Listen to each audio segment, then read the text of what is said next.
Hello नमस्कार, मैं विवेक दुबे स्वागत करता हूँ आपका वीएफएक्स वाला ज्ञान यूट्यूब चैनल पे। आज का ये जो वीडियो है ये ज्योमेट्री सेक्शन का लास्ट वीडियो होने वाला है, क्योंकि इसमें हम कवर करने वाले हैं टेक्स्ट प्लस ऑप्शन को या ज्योमेट्री ऑप्शन को। इसके पहले हमने बाकी जितने भी प्रिमिटिव्स हैं इन सारे प्रिमिटिव्स को क्रिएट करके देखा और इसके पैरामीटर्स को समझा। तो अगर आपने ये वीडियो नहीं देखे हैं तो प्लेलिस्ट में जाएं और सारे वीडियोस को आप शुरुआत से देखें, ताकि आपको 3ds मैक्स को बहुत ही अच्छे से समझने में मदद मिल सके। अभी यहाँ पे हम बात करेंगे टेक्स्ट प्लस के बारे में। तो टेक्स्ट प्लस को यूज़ करने के लिए सबसे पहले आपको इसको क्लिक करना है। क्लिक करने के बाद आप देख सकते हैं यहाँ पे व्यू पोर्ट पे मैं इसको कुछ इस तरीके से मैंने सिंपली आके क्लिक कर देना है। ये मैंने क्लिक कर दिया। अब मॉडिफायर पे आते हैं और आप यहाँ पे देखें इस टेक्स्ट प्लस से रिलेटेड यहाँ पे ये सारे पैरामीटर्स मिल रहे हैं और कई सारे ऑप्शंस भी मिल रहे हैं, जैसे कि इंटरपोलेशन के ऑप्शंस हैं जहाँ पे स्टेप्स है, ऑप्टिमाइज है और इसके अलावा एडेप्टिव का ऑप्शन है।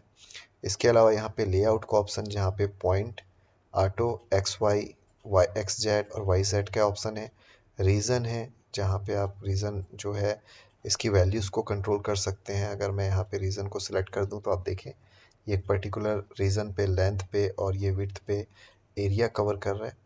इसके अलावा यहाँ पे उसके सारे पैरामीटर्स हैं जहाँ पे आप टेक्स्ट प्लस में अगर आपको कुछ और लिखना है तो आप वो लिख सकते हैं। जैसे मैंने लिख दिया वीएफएक्स वाला ज्ञान, तो मैंने यहाँ पे अभी अपने चैनल का नाम लिख दिया। सेट वैल्यू एज टेक्स्ट का ऑप्शन है, ओपन लार्ज टेक्स्ट विंडो है, इस पर क्लिक करते ही आप देखेंगे कि आपको अगर कुछ पैराग्राफ्स टाइप करने हैं तो आप यहाँ पे टाइप कर सकते हैं, आपको एक बड़ा सा विंडो मिल जाता है। इसके अलावा यहाँ पे ऑप्शंस मिल जाता है फ़ॉन्ट को चेंज करने का, तो आप इसके फ़ॉन्ट को इस तरीके से यहाँ से चेंज कर सकते हैं। जैसे अभी मैंने ले लिया एरियल ब्लैक। और भी कई सारे ऑप्शंस हैं, आप इसको यहाँ से चेक कर सकते हैं। तो फ़ॉन्ट का जो टाइप है वो आप यहाँ से चेंज कर सकते हैं। अगर आप फ़ॉन्ट को चेंज करना चाहें तो यहाँ पे लाइट, बोल्ड, इटैलिक, ये सारे ऑप्शंस हमें यहाँ पे अवेलेबल है। ठीक है, तो अगर मैं इसे यहाँ से आकर के मैंने सेलेक्ट किया और ये मैंने फ़ॉन्ट को चेंज कर दिया, आप देखिए चेंजेस आपको यहाँ पे दिखाई देंगे। तो आपको ये टेक्स्ट यहाँ से सेलेक्ट करना है और आप जो भी सिलेक्टेड टेक्स्ट है उसका फ़ॉन्ट चेंज कर सकते हैं। ओके, इसके अलावा यहाँ पे आपको बोल्ड, इटैलिक, अंडरलाइन का ऑप्शन मिलता है। तो अगर मैं जो अपना टेक्स्ट है उसे सिलेक्ट कर लूँ और यहाँ से अंडरलाइन कर दूँ तो आप देख सकते हैं यहाँ पे टेक्स्ट पे अंडरलाइन का ऑप्शन आ गया। अगर मैं इसे बोल्ड करूँ तो आप देख सकते हैं टेक्स्ट बोल्ड हो रहा है। इटैलिक करूँ तो यहाँ पे इटैलिक का ऑप्शन मिल जा रहा है। ये सारे टेक्स्ट के पैरामीटर हैं और आप इन पैरामीटर को चेंज कर सकते हैं। यहाँ पे अलाइनमेंट का भी ऑप्शन है जो कि अभी सेंटर है, बट अगर मैं ये पैराग्राफ अलाइनमेंट लेफ्ट कर दूं तो आप देख सकते हैं टेक्स्ट कुछ इस तरीके से चेंज हो जाएगा। यहाँ पे कुछ ग्लोबल पैरामीटर हैं, जैसे कि टेक्स्ट का यानी फ़ॉन्ट का साइज़ आप इंक्रीज डिक्रीज कर सकते हैं।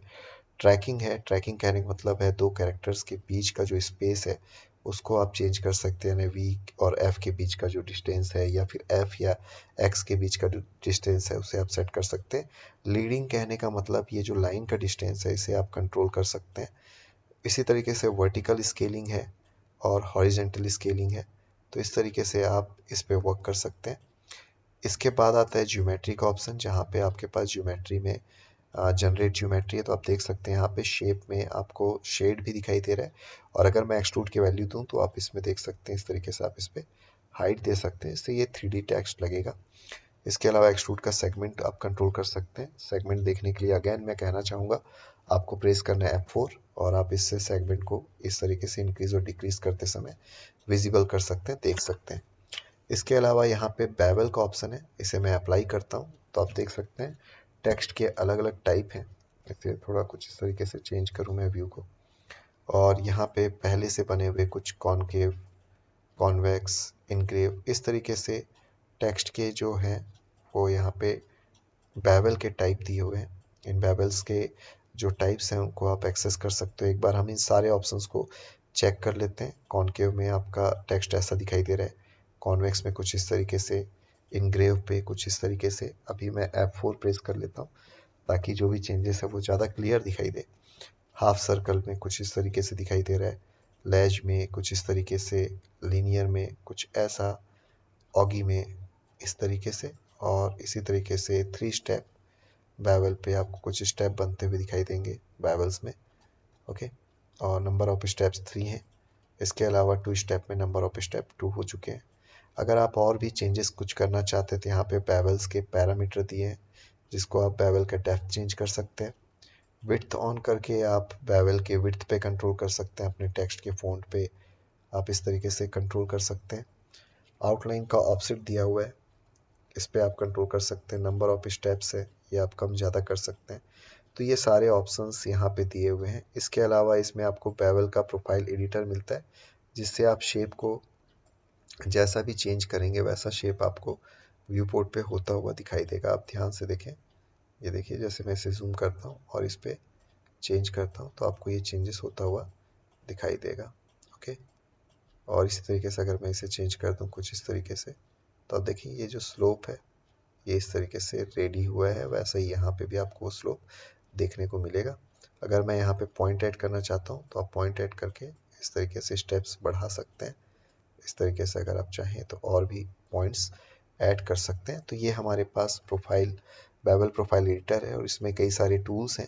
इन टूल्स का यूज़ करके, जैसे कि ये डिलीट है, डिलीट सेलेक्टेड वर्टेक्सेस, तो आप जिस भी वर्टेक्स को सिलेक्ट करेंगे, जैसे कि हमने यहाँ पे से ये वर्टेक्स सेलेक्ट किया जिसका कलर यहाँ से वाइट हो चुका है और इसे मैं डिलीट करना चाहूँ तो क्लिक कर दूँ, वो वर्टेक्स डिलीट हो जाएगा। यहाँ पे रीसेट कर्व का ऑप्शन है, तो हमने पूरे कर्व को इस तरीके से रीसेट कर दिया। तो अगर आपने कुछ चेंजेस किए हैं और आप उसे रीसेट करना चाहते हैं तो आप यहाँ से रीसेट कर सकते हैं।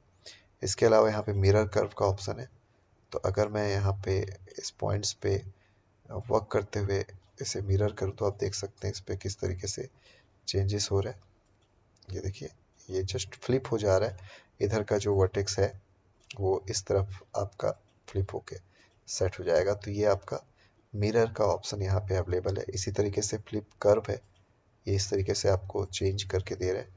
यहाँ पे कॉर्नर है, तो अगर मैं इस वर्टेक्स को सिलेक्ट करके कॉर्नर करूँ तो ये ऐसा दिखाई देगा।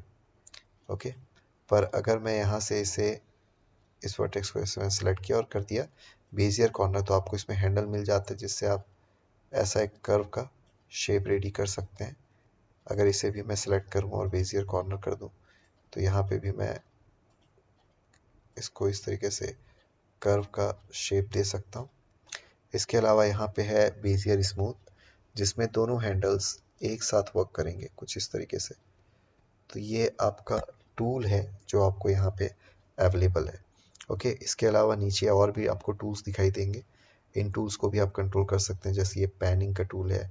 अगर आपने जूम एक्सटेंड किया तो ये इस तरीके से सेंटर पे आके सेट हो जाएगा। ये है आपका जूम, जिसको लेके आप इस तरीके से किसी एक पर्टिकुलर पॉइंट पे जूम कर सकते हैं, जूम इन जूम आउट कर सकते हैं। ये आपका जूम रीजन, जैसे मुझे इन 2 वर्टेक्स को देखना है तो आप जूम रीजन पे जाएं, आपको केवल ये 2 वर्टेक्स जूम होकर के दिखाई देंगे।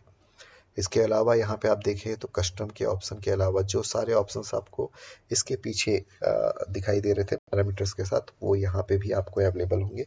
और आप अपना खुद का बनाया हुआ जो प्रीसेट है, जैसे कि अभी हमने यहाँ पे जो शेप बनाया है, इसे आप सेव कर सकते हैं। तो आप इस तरीके से सेव करके अपना खुद का एक नाम दे सकते हैं। जैसे मैंने अपना नाम दे दिया विवेक, और ओके कर देते हैं तो आप देखेंगे कि यहाँ पे वो ऑप्शन ऐड हो चुका है। तो अगर आप 2 स्टेप पे आते हैं, शेप चेंज हो गया। पर अगर आप चाहते हैं कि आपको पहले बनाया हुआ, खुद का बनाया हुआ स्टेप मिल जाए, तो आप अपने नाम पे सेलेक्ट कर सकते हैं।